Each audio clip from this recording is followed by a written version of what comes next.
Parlez-en en français avec une grammaire correcte et un accent naturel.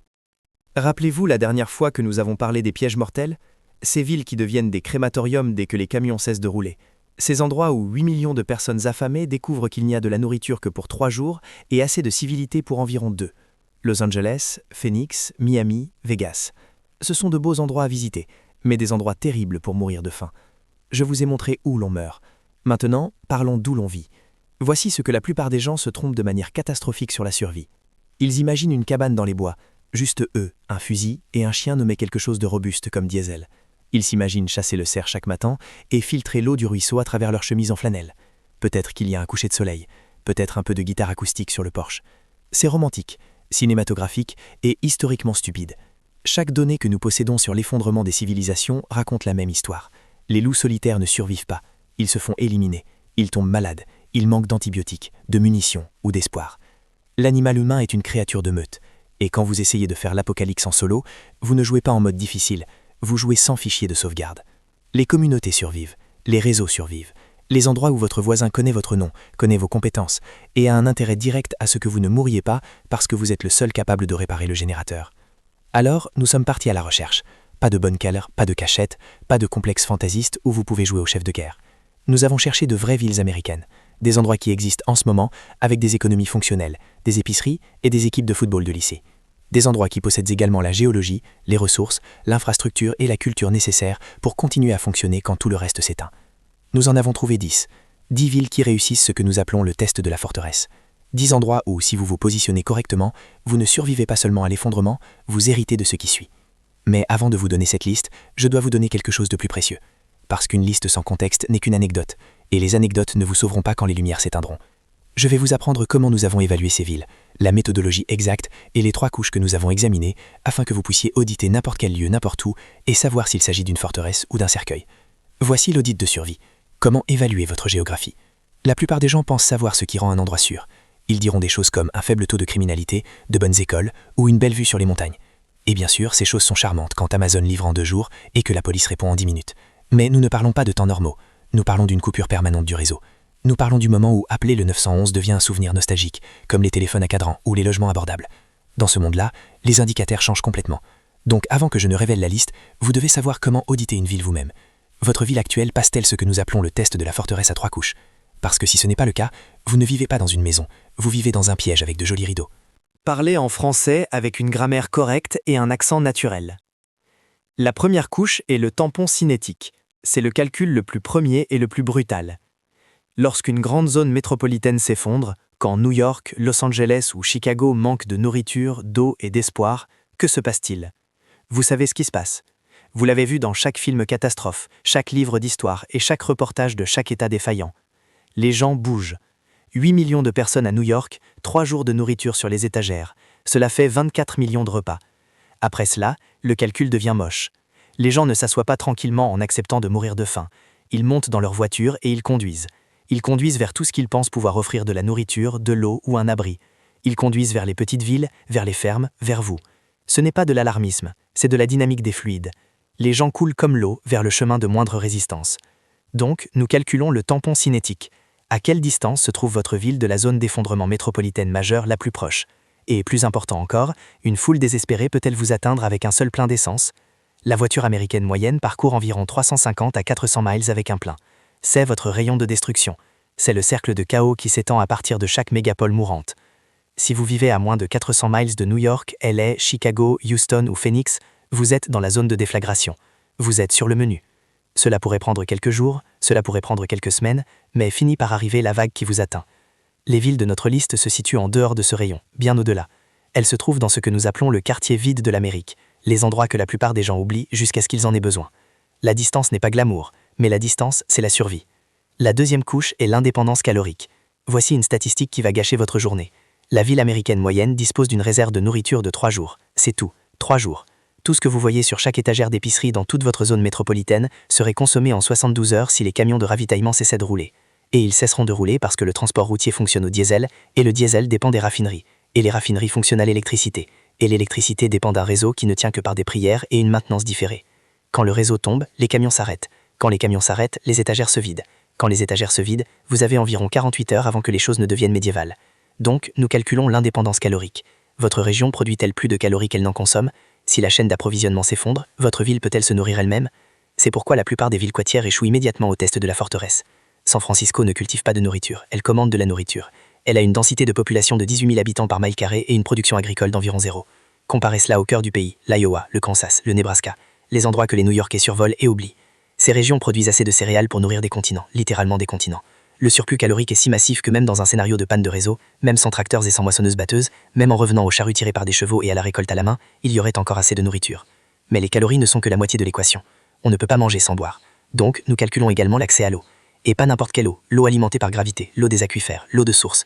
De l'eau qui ne nécessite pas d'électricité pour être pompée, pas d'usine de traitement pour être purifiée, et pas d'infrastructure municipale fonctionnelle pour être livrée. Les villes de notre liste reposent sur des normes aquifères ou à côté de rivières et de lacs qui coulent indépendamment du fait que quelqu'un paye la facture d'électricité. La troisième couche est la culture. C'est là que les calculs deviennent flous et que la psychologie devient réelle. Parce que voici la vérité que personne ne veut admettre. Dans un scénario d'effondrement, vos voisins ne sont pas seulement des gens qui vivent près de chez vous. Ils sont votre plus grand atout ou votre plus grande menace. Il n'a pas de juste milieu. Vous avez vu les images de chaque catastrophe, l'ouragan Katrina, les émeutes des LA, n'importe quelle panne de réseau n'importe où. Deux types de communautés émergent. Type 1, les communautés qui se serrent les coudes, où les gens partagent les ressources, coordonnent la défense et mettent en commun leurs compétences. Ou le type capable de souder fait équipe avec celui qui sait faire pousser des tomates et la femme qui était infirmière aux urgences. Ces communautés se stabilisent, elles se reconstruisent, elles deviennent les graines de ce qui suivra. Type 2, les communautés qui se fracturent, où c'est chacun pour soi, où les gens accumulent et se cachent et voient chaque voisin comme un concurrent potentiel. Ces communautés s'effondrent plus vite que l'infrastructure sur laquelle elles ont été bâties. Alors comment mesurer quel type votre ville deviendra? Nous regardons des indicateurs indirects. Nous regardons les taux de possession d'armes à feu. Non pas parce que les armes résolvent magiquement les problèmes, mais parce qu'une possession élevée d'armes indique une culture d'autosuffisance. Nous regardons la densité des organisations religieuses et communautaires. Églises, temples, clubs civiques, toute institution qui réunit régulièrement les gens dans une même pièce, instaurant la confiance et les relations. Parce que lorsque la crise frappe, vous ne formez pas une communauté à partir de rien, vous activez la communauté qui existe déjà. Nous regardons l'héritage agricole, les endroits où les gens se souviennent encore comment faire pousser de la nourriture, abattre des animaux et conserver la viande. Des compétences que la majeure partie de l'Amérique a sous-traitées à des usines il y a 3 générations, mais que certaines régions n'ont jamais tout à fait oubliées. Les villes de notre liste obtiennent des scores élevés sur tous ces indicateurs. Parlez en français avec une grammaire correcte et un accent naturel. Maintenant que vous avez la méthodologie et comprenez les 3 couches, voyons quelles villes américaines passent réellement le test. Le premier niveau est celui des solutions de secours fiables, les villes 10 à 7. Ce sont les endroits qui passent le test de la forteresse avec de bonnes notes, mais qui ont 1 ou 2 astérisques à côté de leur nom. Elles ne sont pas parfaites, mais elles sont spectaculairement meilleures que 95% des adresses américaines. Le numéro 10 est Bangor, dans le Maine, le grand gel. Commençons au bord de la carte. Bangor se trouve dans le coin nord-est de l'Amérique, ce qui semble être dangereusement proche du couloir de la mort Boston-New York d'ici. Mais regardez une carte réelle et les routes. Pour aller de Boston à Bangor, vous parcourez 250 miles à travers certains des territoires les plus sous-peuplés de la côte Est. Les routes rétrécissent, les villes diminuent et la nature sauvage se referme. Le Maine a une densité de population d'environ 45 habitants par mile carré. Pour référence, le New Jersey en compte plus de 1200. Bangor elle-même est minuscule, avec 32 000 habitants. Mais c'est le centre de service pour une énorme partie du nord du Maine, ce qui signifie qu'elle possède une infrastructure qui dépasse sa catégorie de poids. Hôpitaux, chaînes d'approvisionnement et réseaux commerciaux. Les ressources naturelles sont incroyables. Le Maine est boisé à 89%. Ce n'est pas une faute de frappe. Près de 90% de l'État est constitué d'arbres. Dans un scénario de panne de réseau, le combustible de chauffage fait la différence entre la vie et la mort dans les climats nordiques, et Bangor repose sur une réserve de bois de chauffage effectivement infinie. L'eau est partout, rivières, lacs et ruisseaux. Le Maine compte plus de 6000 lacs. Le tampon cinétique est excellent. Les réfugiés de Boston devraient parcourir 250 miles sur des routes de plus en plus rurales, à travers un terrain de plus en plus hostile dans un climat de plus en plus froid. La plupart n'y arriveront pas. Voici le bémol. Ces hivers sont brutaux, atteignant régulièrement -20 à Saint-Des-Pics. La saison de croissance est courte, environ 4 mois. Si vous ne savez pas comment conserver la nourriture, si vous n'avez pas d'équipement sérieux pour le froid, ou si vous ne pouvez pas maintenir un feu de manière fiable, le Maine vous tuera plus vite que n'importe quelle foule.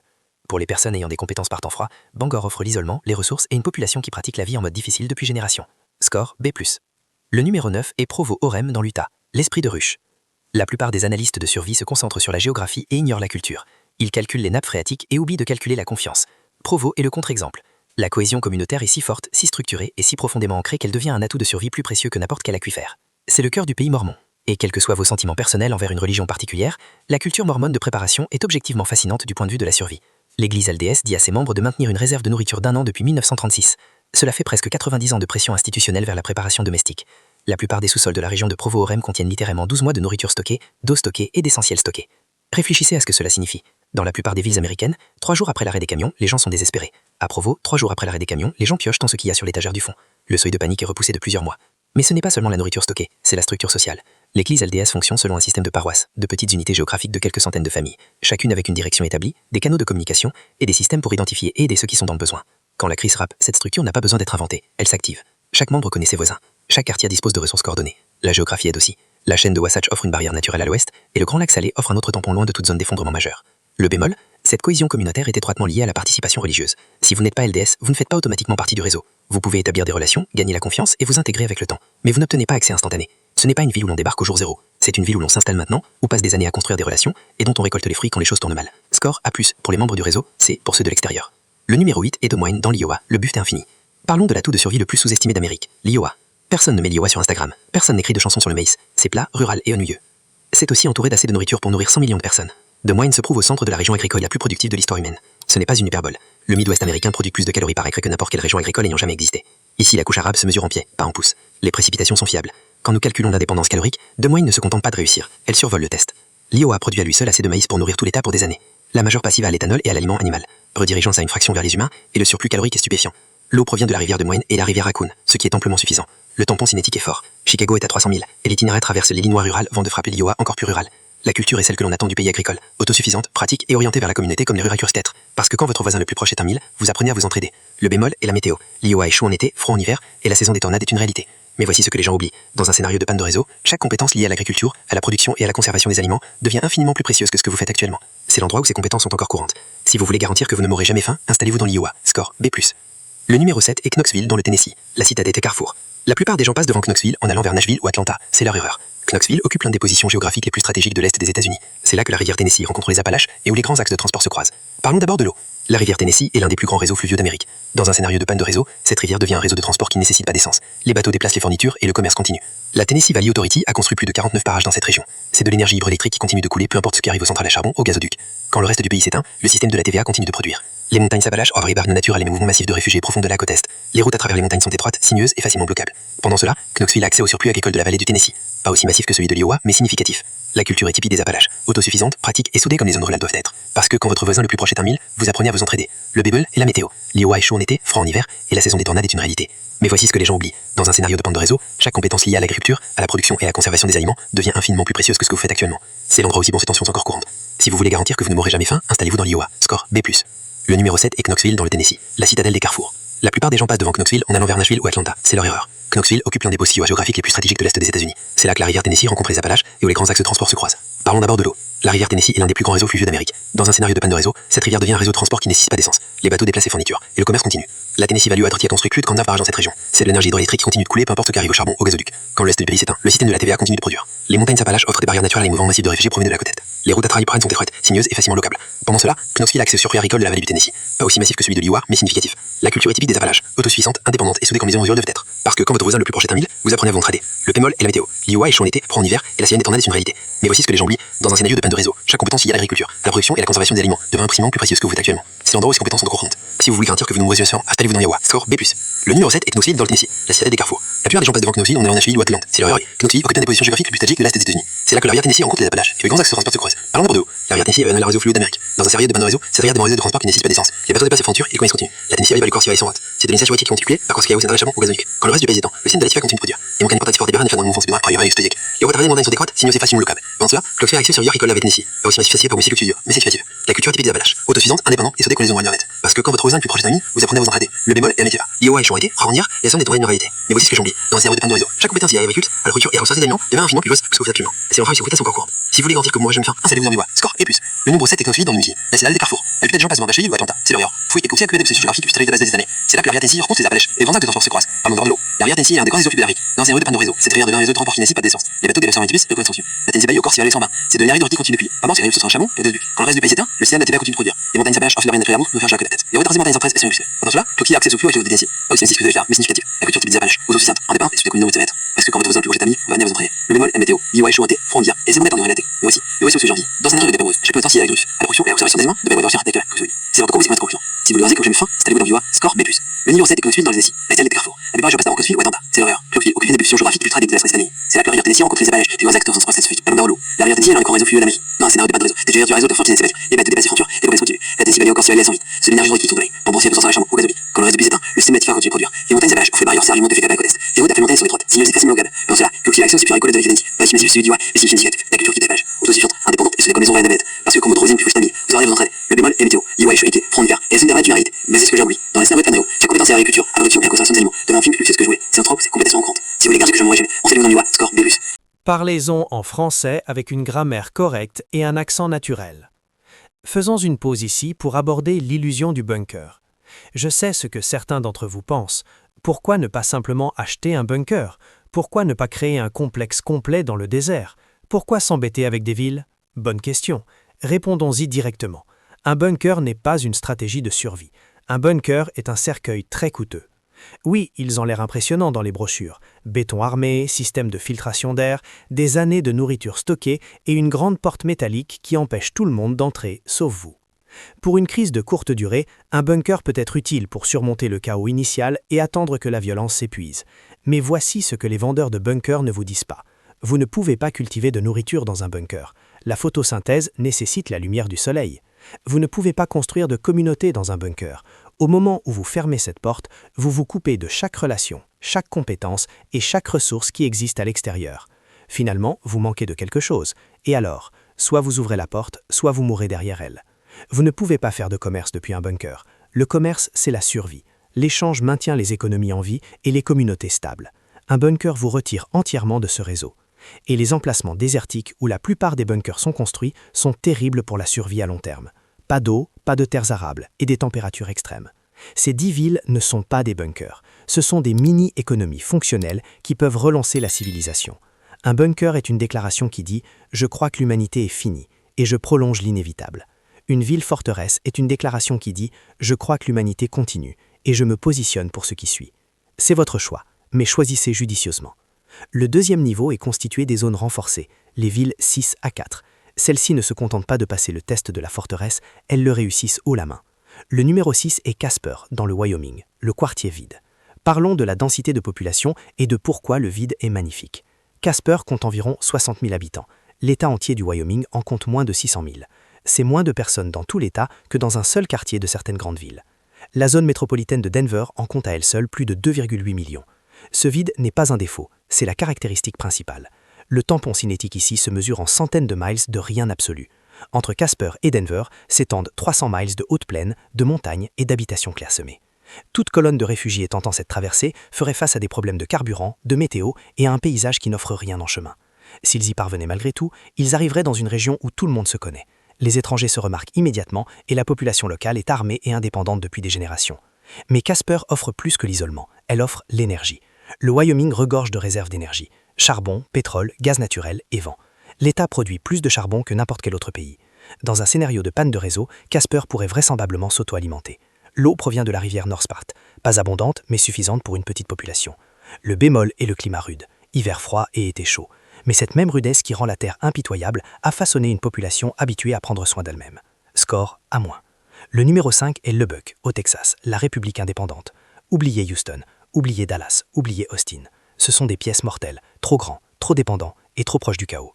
Lubbock est différente. Lubbock se situe dans les hautes plaines de l'ouest du Texas, à 350 miles de Dallas, 350 miles de Houston et presque 500 miles d'Austin. Elle est si loin des centres de population majeurs que la plupart des Texans oublient son existence. Voici l'histoire de l'infrastructure. Le Texas fonctionne sur son propre réseau électrique, l'ERCOT, l'une des 3 seules grandes interconnexions de réseau aux États-Unis. Contrairement aux interconnexions de l'Est et de l'Ouest, l'ERCOT est presque entièrement autonome au Texas. Lorsque le réseau national tombe, le Texas a une chance de garder ses propres lumières allumées. Lubbock bénéficie de cette indépendance tout en étant géographiquement isolé du triangle du Texas où vivent la plupart des 30 millions d'habitants de l'État. L'aquifère d'Ogallala se trouve en dessous, l'un des plus grands du monde.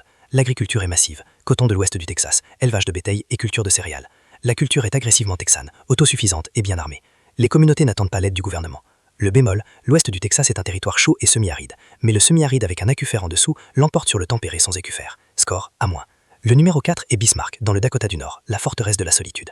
Maintenant nous allons vers le nord, très au nord. Bismarck est la capitale du Dakota du Nord. Population 75 000. L'État entier en compte moins de 800 000. C'est froid, isolé et la cible de blagues sur le survol. C'est aussi l'un des endroits les plus stratégiquement positionnés d'Amérique du Nord. Le tampon cinétique est presque comique. Le centre de population majeur le plus proche est Minneapolis, à 450 miles. Entre les deux s'étendent 450 miles de prairies, de terres arables et de rien. L'indépendance énergétique est le super pouvoir de Bismarck. Le Dakota du Nord repose sur la formation de Bakken, l'une des plus grandes réserves de pétrole d'Amérique du Nord, produisant plus d'1 million de barils par jour. Mais ce n'est pas seulement le pétrole, il y a des réserves de charbon et des parcs éoliens. la rivière Missouri traverse Bismarck, offrant simultanément un potentiel hydroélectrique et de l'eau. Dans un scénario de panne de réseau, Bismarck pourrait s'alimenter, se chauffer et se nourrir elle-même. Voici l'avantage stratégique sombre, le froid. Les hivers du Dakota du Nord atteignent régulièrement -20, -30 ou -40 degrés Fahrenheit. Pour les locaux qui comprennent le froid, c'est gérable. Pour les réfugiés non préparés arrivant en plein hiver, le froid est un mur plus efficace que n'importe quelle barrière humaine. Le bémol est évident. Si vous ne pouvez pas supporter le froid extrême, cet endroit vous tue. Score A. Parlez-en français avec une grammaire correcte et un accent naturel. Enfin, nous atteignons les Graals, les 3 derniers. Ces villes sont celles qui ont passé chaque couche avec les meilleures notes. Le numéro 3 est Rapid City, dans le Dakota du Sud, le bastion des Black Hills. Rapid City est l'endroit où les grandes plaines rencontrent les montagnes. Le résultat est une forteresse naturelle. Les Black Hills s'élèvent de la prairie comme une anomalie géologique, un terrain accidenté, boisé et complexe qui est facile à défendre et difficile à envahir. Les Sioux Lakota considéraient ces collines comme sacrées, en partie parce qu'elles étaient stratégiquement imprenables. La géographie qui les protégeait alors protège une communauté aujourd'hui. Rapid City compte 80 000 habitants, assez petite pour être gérable, assez grande pour l'infrastructure. L'eau est abondante, avec des sources, des ruisseaux et de petits lacs partout. Le Rapid Creek traverse la ville. Le tampon cinétique est massif. Denver est à 400 miles et Minneapolis à 600. Les Black Hills créent des goulots d'étranglement naturels. La base aérienne d'Ellsworth offre sécurité et personnel qualifié. La culture est celle de l'ouest du Dakota du Sud, indépendante, pratique et orientée vers la communauté. Le bémol, elle est isolée avec des opportunités économiques limitées en temps normal. Vous ne déménagez pas pour une carrière, vous déménagez pour vous positionner. Score A. Le numéro 2 est les Ozarks, spécifiquement Jefferson City et Springfield, dans le Missouri, le royaume de l'eau. Bienvenue dans la zone idéale. Les Ozarks sont des collines boisées, avec des grottes de calcaire, des sources naturelles et certaines des ressources en eau douce les plus abondantes du continent. La région repose sur l'aquifère du plateau des Ozarks, mais plus visiblement, elle est sillonnée de sources déversant de l'eau douce en continu. Big Spring rejette 275 millions de gallons par jour. Une seule source pourrait alimenter une ville de plusieurs millions d'habitants, et il en existe des centaines ici. Il y a le lac Table Rock, le lac Bull Shoals et le lac des Ozarks. Dans un scénario de panne de réseau, avoir de l'eau de source alimentée par gravité, déjà filtrée par le calcaire, change la donne. Le terrain offre une défense naturelle. Les collines sont escarpées, les combes sont profondes, et les routes serpentent à travers les vallées, créant des points de passage obligés. Le climat est modéré, avec une longue saison de croissance et 4 saisons sans extrême. La culture est férocement indépendante, bien armée et autosuffisante. Score A. Le numéro 1 est Kalispell et Whitefish, dans le Montana, la redoute américaine. On y est. Kalispell et Whitefish se situent dans la vallée de Flathead, au nord-est du Montana. Si vous deviez concevoir une géographie de survie à partir de zéro, vous aboutiriez à quelque chose comme ça. Le tampon cinétique est à son maximum. Seattle est à 500 miles, à travers les cascades. Denver est à plus de 700, et Minneapolis à 900. L'itinéraire passe par des cols de montagne qui ferment en hiver, et une nature sauvage qui devient plus dure à chaque mile. Le lac Flathead est le plus grand lac naturel d'eau douce à l'ouest du Mississippi, avec plus de 190 miles carrés. Aucun pompage n'est nécessaire. Il y a de l'énergie hydroélectrique provenant des barrages Hungry Horse et Kerr. Quand le réseau tombe ailleurs, l'hydroélectricité continue de tourner. Le climat est rude mais gérable, car les montagnes modèrent les températures extrêmes. Le terrain offre des caractéristiques de forteresse naturelle, les montagnes rocheuses créant des barrières dans toutes les directions.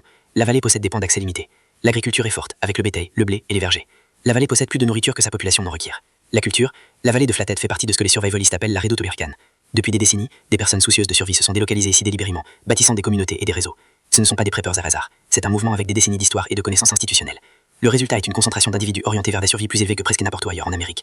Les bémols, l'immobilier coûteux et une courte saison de croissance. Les hivers nécessitent une préparation, mais c'est peut-être le meilleur endroit pour survivre. Score A+. En fin de compte, souvenez-vous de votre déplacement. Voici 10 villes américaines qui passent le test de la forteresse, des lieux où la géographie, les ressources et la culture s'alignent. Mais laissez-moi être clair, un lieu n'est pas une stratégie de survie, un lieu est une fondation. Vous pouvez déménager à Kalispell demain, mais si vous ne savez pas purifier l'eau, allumer un feu, soigner une plaie ou cultiver de la nourriture, vous mourrez aussi vite que quelqu'un à New York. La géographie vous donne une chance, les compétences vous donnent la survie, la communauté vous donne un avenir. Ces 3 éléments fonctionnent ensemble, ou ils ne fonctionnent pas du tout. Premièrement, évaluez honnêtement votre position actuelle et appliquez les 3 couches. La plupart d'entre vous découvriront qu'ils vivent dans un piège mortel avec bon restaurant.